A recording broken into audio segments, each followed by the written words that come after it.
Ya pemirsa, Lansto kali ini kita akan membahas topik perhatikan kesejahteraan guru. Dan bersama kita sudah hadir narasumber, praktisi pendidikan dan Menteri Pendidikan dan Kebudayaan periode 2009 hingga 2014, Muhammad Nuh. Namun sebelum membahas lebih lanjut, kita saksikan dulu paket berikut ini. Peningkatan kualitas pendidikan masih mendapat hambatan besar. Salah satunya penyebaran guru yang tidak merata. Hal ini merupakan masalah klasik yang selalu dialami dunia pendidikan Indonesia. Ketersediaan guru di Indonesia sebenarnya melebihi kebutuhan, namun distribusi guru yang tidak merata. Ketersediaan guru di perkotaan telah melebihi kebutuhan. Sebaliknya, sekolah di daerah pedesaan kekurangan guru. Hal ini menimbulkan inefisiensi di dalam sistem pendidikan dengan kualitas di bawah standar dan tidak layak. Dirjen Pendidikan Dasar Kementerian Pendidikan dan Kebudayaan Hamid Muhammad mengatakan, meski regulasi penataan pemerataan guru sudah 3 tahun dan telah disosialisasikan, namun tidak bisa diterapkan di daerah karena persoalan setiap daerah berbeda-beda. Guru adalah kunci utama strategi Kemendikbud menguatkan pelaku pendidikan. Terdapat 3 hal besar yang menjadi fokus perhatian terkait pengembangan guru dan tenaga kependidikan, yakni kelebihan jumlah guru di semua jenjang. Kemudian terdapat lebih dari 200.000 guru yang akan pensiun pada tahun 2015 hingga 2019 dan permasalahan guru yang belum terdistribusi dengan baik. Kurangnya jumlah tenaga pendidik di daerah pelosok tidak dapat diselesaikan dengan mengirimkan guru ke berbagai daerah. Pemerintah pusat seharusnya bekerja sama dengan pemerintah daerah untuk memberdayakan para guru lokal. Hal ini karena guru lokal lebih memahami kondisi geografis di daerah pelosok. Pemberdayaan guru lokal akan lebih efektif dibandingkan mengandalkan pengiriman guru dari kota. Banyaknya golongan guru juga menjadi masalah lain. Guru yang terbagi menjadi guru PNS, non-PNS, swasta, serta honorer menimbulkan masalah ketimpangan di Indonesia tentang hak dan kewajiban guru yang berbeda. Untuk menghadapi ketimpangan jumlah guru di kota dan daerah, pemerintah harus menghentikan perekrutan guru honorer di kota dan menggenjot tenaga pendidik di daerah terdepan, terluar, tertinggal untuk mengajar di daerahnya masing-masing. Belum lagi permasalahan ribuan guru honorer yang menuntut kenaikan status menjadi pegawai negeri sipil. Sedikitnya ada 10 tuntutan para guru terhadap pemerintah. Di antaranya, upah layak bagi honorer sebesar UMP, menerbitkan regulasi tentang penuntasan honorer K2 menjadi ASN, serta meningkatkan kesejahteraan tenaga honorer dalam APBD di daerah provinsi, kabupaten, dan kota. Pemerintah kemudian berjanji menaikkan status 439.000 guru honorer secara bertahap hingga tahun 2019. Tim Liputan, Berita 1. Ya, kalau kita lihat tadi paket tadi ada anak-anak sekolah yang sepertinya merayakan Hari Guru ya. Kemarin kita baru merayakan Hari Guru Nasional yang seharusnya perayaannya adalah untuk menghormati profesi dan jasa seorang guru. Tapi kenyataannya kondisi yang dihadapi guru-guru kita di Indonesia mungkin pertama soal kesejahteraannya nomor 1 dan juga pemerataannya. Karena itu berkaitan dengan mutu pendidikan kita ya Pak ya. Nah ini kita sudah bersama dengan Pak Muhammad Nuh. Selamat siang Pak. Selamat siang Mbak. Gimana? Apa yang harus saya sampaikan?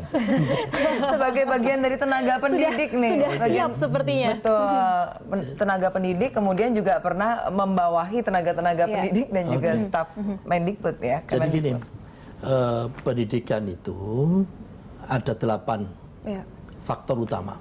Kita sering menyebut 8 standar.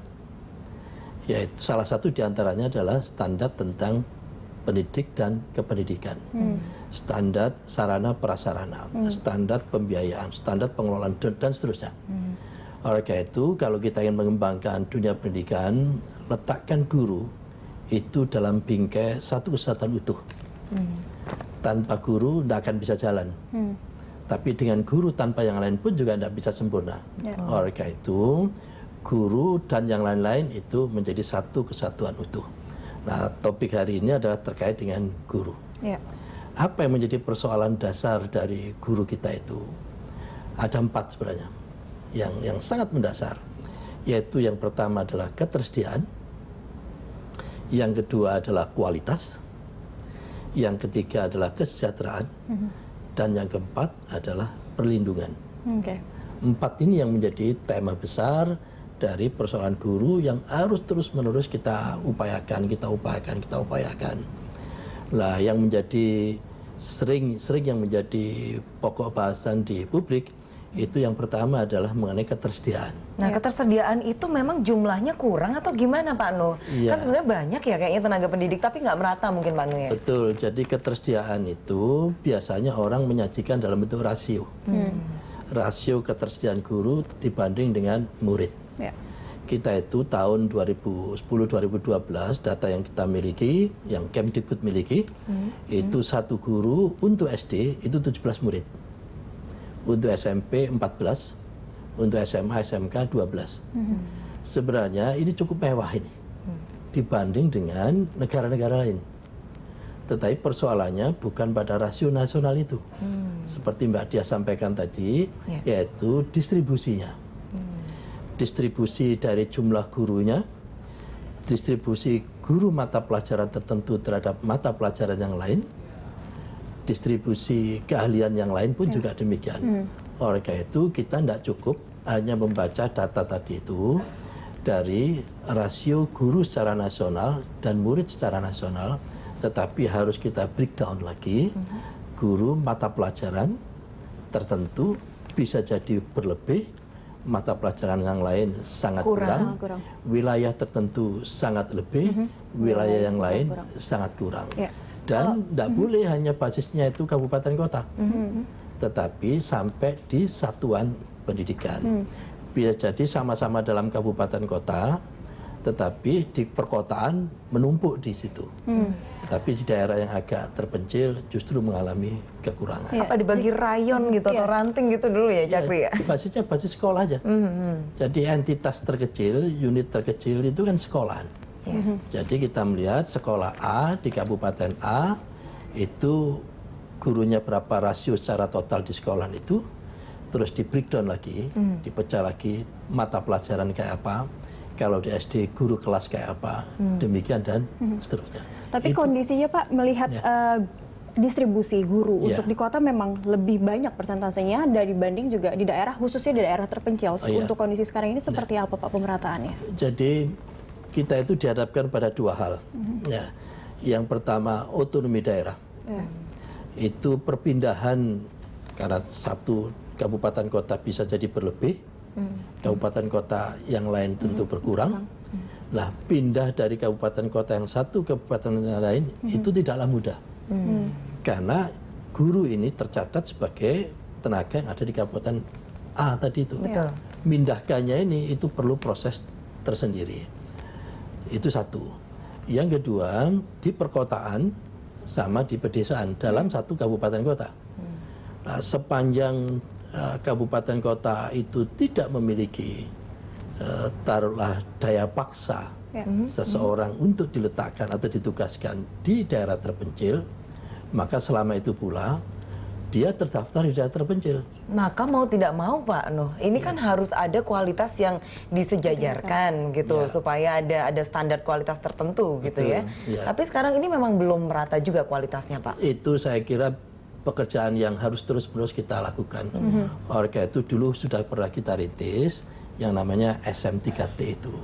Yaitu kita kirim guru-guru ke pelosok-pelosok selama 1 tahun, terus kita kasih bonus dia, yaitu dapat pendidikan profesi, sehingga setelah dia lulus pendidikan profesinya, dia nanti kita diusulkan sebagai tenaga PNS di kabupaten kota itu. Itu sudah kita rintis. Dan sekarang alhamdulillah diteruskan lagi, tapi ini belum selesai. Kita ini baru bicara yang ada di Indonesia, belum bicara CLC, yaitu sekolah-sekolah yang ada di luar negeri. Jangan mengira yang luar negeri itu pasti wah gitu. Tergantung luar negerinya. Misalkan aja di Kinabalu, di Tawau, yang di kebun-kebun itu pun juga harus kita supply guru-guru itu. Iya, dibanding kalau misalnya, maaf Pak Nuh saya potong, dibanding kita memikirkan untuk mendistribusikan ke daerah-daerah tertentu, misalnya dari kota. Bagaimana kalau kita lebih fokus pada peningkatan kualitas dari tenaga pendidik lokal seperti itu dibanding kita harus mendistribusikan mereka gitu?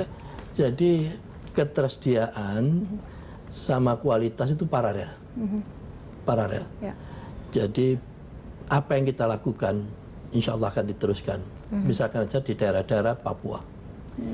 kalau kita mencari orang-orang lokal, itu tentu dari sisi kualifikasi berat, kualitas berat. Oleh karena itu kita pakai model bertahap. Yang pertama kita kirim dulu, ya, sehingga dari sisi ketersediaan dan kualitas terselesaikan. Tetapi kita tidak boleh berhenti di situ. Untuk menjaga sustainabilitasnya, anak-anak yang ada di situ yang bagus kita sekolahkan. Kita sekolahkan, nanti kira-kira 4-5 tahun dia lulus kembali ke kampung halamannya. Dan itu terus harus kita jaga, kita rawat, dan kita lanjutkan. Jangan sampai nanti ini sudah dilakukan, ganti lagi, ini sudah dilakukan, ganti lagi, nanti tidak akan selesai. Ini standar kualitas tenaga pendidik itu disejajarkan berdasarkan ukuran apa sih Pak? Jadi yang pertama tentu ada yang namanya kualifikasi, yaitu jenjang pendidikan. Minimum guru kan sesuai dengan undang-undang S1 atau diploma 4, itu satu. Tidak selamanya yang diploma 4 atau S1 itu pasti memenuhi, itu iya persyaratan. Tapi yang kedua kompetensi dari guru itu sendiri. Ada kompetensi pedagogiknya, ada kompetensi sosialnya, ada kompetensi profesinya, dan seterusnya. Ada kompetensi personalnya. 4 itu yang dipakai sebagai ukuran melihat guru itu berkualitas atau tidak. Oleh karena itu yang harus segera kita selesaikan yaitu pabriknya guru. Pabriknya guru. Sepanjang kita belum bisa membenahi pabriknya guru, ya, maka setiap tahun kita mengeluarkan atau menghasilkan guru, maka ini akan tetap jadi persoalan. Oleh karena itu, 3 paralel, 3 kegiatan simultan harus kita lakukan. Yang pertama yaitu pabriknya guru ini harus kita benahi, sehingga guru yang baru yang dihasilkan itu memenuhi kualitas, memenuhi standar yang kita inginkan. Yang kedua, guru yang existing ini itu harus dilatih